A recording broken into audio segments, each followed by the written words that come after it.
Hello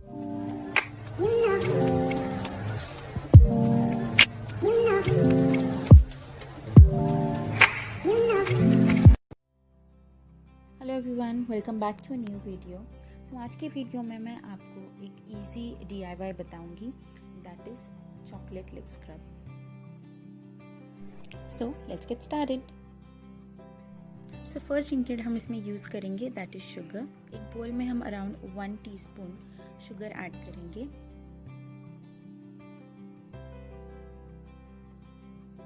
second ingredient हम इसमें use करेंगे that is dark chocolate powder. Dark chocolate powder will help to moisturise your lips. आप इसमें कोई भी डार्क चॉकलेट पाउडर यूज़ कर सकते हैं। हम इसमें around half teaspoon of dark chocolate powder add करेंगे।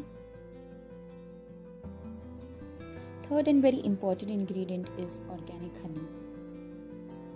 हम इसमें around half teaspoon organic honey add करेंगे। I really like the scrub to be thick, इसीलिए ज़्यादा हनी ना ऐड करें।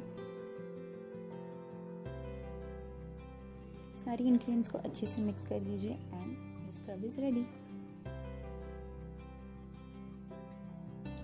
This is a optional step. अगर आपके पास पेपरमिंट ऑयल है तो आप ये स्क्रब में around 1 drop of peppermint oil add कर दीजिए। So you can use this scrub in the morning. इसे जेंटली आपके लिप्स पे लगा के आपको 1 मिनट तक स्क्रब करना है। उसके बाद अराउंड 5 मिनट्स तक आपको ऐसे ही स्क्रब को रहने देना है on your lips so that your lips are moisturized. After that, wash it off. For more such videos, please subscribe to my channel. Thank you.